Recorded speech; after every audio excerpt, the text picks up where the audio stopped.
ముఖం పడుతున్నాయి. కంటిన్యూగా బంగారం ధరలు తగ్గడం మార్కెట్లో చర్చనీయాంశంగా మారింది. గత కొన్ని వారాలుగా రికార్డు స్థాయిలకు చేరుకున్న పసిడి ధరలు ఇప్పుడు క్రమంగా కిందికి వస్తుండటంతో కొనుగోలుదారులకు కాస్త ఊరట కలుగుతుంది. ముఖ్యంగా వివాహాలు, శుభకార్యాల కోసం బంగారం కొనుగోలు చేయాలని ఎదురుచూస్తున్న వారికి ఈ పరిణామం అనుకూలంగా మారింది. అంతర్జాతీయ మార్కెట్లలో చోటు చేసుకుంటున్న మార్పులు, డాలర్ బలపడటం, పెట్టుబడిదారుల ధోరణిలో వచ్చిన మార్పులు బంగారం ధరలపై ప్రభావం చూపుతున్నాయి.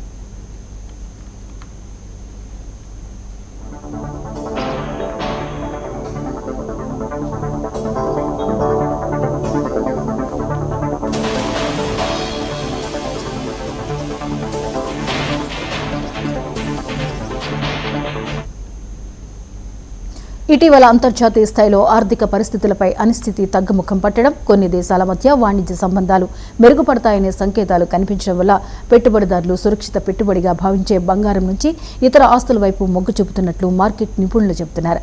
దీంతో గోల్డ్కు డిమాండ్ కొంతమేర తగ్గి ధరలు కూడా క్రమంగా పడిపోతున్నాయి. ఇదిలా ఉండగా ప్రధాని నరేంద్ర మోడీ ఇటీవల చేసిన కొన్ని వ్యాఖ్యలు కూడా మార్కెట్పై ప్రభావం చూపినట్లు విశ్లేషకులు అభిప్రాయపడుతున్నారు. దేశ ఆర్థిక వ్యవస్థ బలంగా ఉందని, అభివృద్ధి వేగంగా కొనసాగుతోందని, పెట్టుబడులకు అనుకూల వాతావరణం నెలకొన్నదని ఆయన పేర్కొనడం పెట్టుబడిదారుల్లో సానుకూల సంకేతాలను పంపింది. ఆర్థిక వ్యవస్థపై విశ్వాసం పెరిగినప్పుడు సాధారణంగా బంగారం వంటి సురక్షిత పెట్టుబడులపై ఆసక్తి కొంత తగ్గే అవకాశం ఉంటుందని మార్కెట్ వర్గాలు చెబుతున్నాయి. ఈ నేపథ్యంలో బంగారం ధరలపై ఒత్తిడి పెరిగిందని పేర్కొంటున్నారు. गोल्ड यानी सोने की खरीद एक और पहलू है जिसमें विदेशी मुद्रा बहुत अधिक खर्च होती है।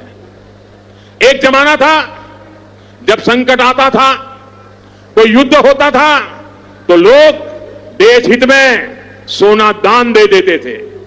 आज दान की जरूरत नहीं है, लेकिन देश हित में हमको यह तय करना पड़ेगा कि साल भर तक घर में कोई भी फंक्शन हो, कोई भी कार्यक्रम हो, हम सोने के गहने नहीं खरीदेंगे, सोना नहीं खरीदेंगे। विदेशी मुद्रा बचाने के लिए हमारी देशभक्ति हमें चुनौती दे रही है और हमें इस चुनौती को स्वीकार करते हुए विदेशी मुद्रा को बचाना होगा। అంతర్జాతీయ మార్కెట్లో ఔన్స్ బంగారం ధర కూడా గత కొన్ని రోజులుగా స్వల్పంగా క్షీణిస్తోంది. అమెరికా ఆర్థిక గణాంకాలు ఆశాజనకంగా రావడం, వడ్డీ రేట్లపై పెట్టుబడిదారుల అంచనాలు మారడం, డాలర్ సూచీ బలపడడం వంటి అంశాలు గోల్డ్ ధరలపై ప్రతికూల ప్రభావం చూపుతున్నాయి. ప్రపంచవ్యాప్తంగా కేంద్ర బ్యాంకుల విధానాలు కూడా బంగారం మార్కెట్ను ప్రభావితం చేస్తున్నాయి. భారతీయ మార్కెట్లోనూ ఇదే ధోరణి కొనసాగుతోంది. హైదరాబాద్, విజయవాడ, విశాఖపట్నం, ఢిల్లీ, ముంబై, చెన్నై వంటి ప్రధాన నగరాల్లో బంగారం ధరలు వరుసగా తగ్గుతున్నాయి. 22 క్యారెట్లతో పాటు 24 క్యారెట్ల బంగారం ధరల్లోనూ తగ్గుదల నమోదవుతోంది. దీంతో గతంలో అధిక ధరల కారణంగా కొనుగోళ్లు వాయిదా వేసుకున్న వినియోగదారులు ఇప్పుడు మార్కెట్ పరిస్థితులను గమనిస్తున్నారు. మరోవైపు బంగారం ధరల్లో తాత్కాలిక హెచ్చుతగ్గులు సాధ్యమేనంటున్నారు నిపుణులు. అంతర్జాతీయ రాజకీయ పరిణామాలు, వడ్డీ రేట్ల నిర్ణయాలు, డాలర్ విలువ, ముడి చమురు ధరలు వంటి అనేక అంశాలు బంగారం మార్కెట్ను ప్రభావితం చేస్తుంటాయి. అందువల్ల రాబోయే రోజుల్లో కూడా ధరల్లో మార్పులు చోటు చేసుకునే అవకాశం ఉందని చెబుతున్నారు.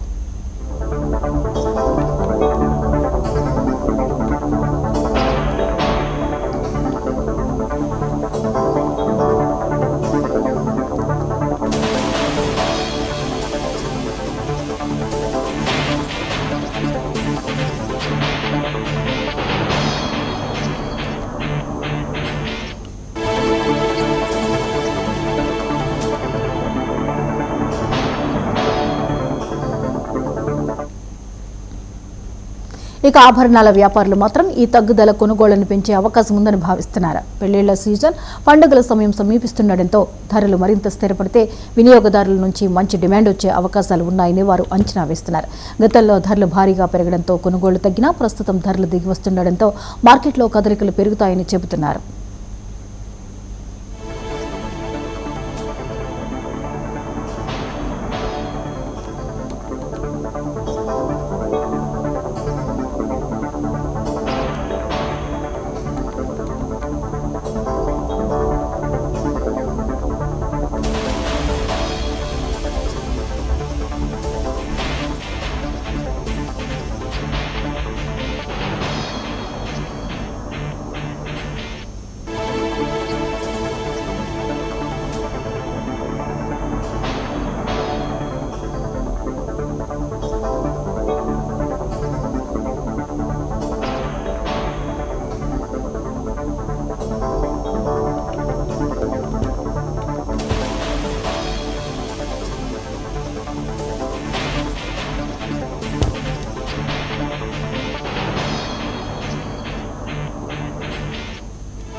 మంత్రి నారా లోకేష్ రష్యాలోని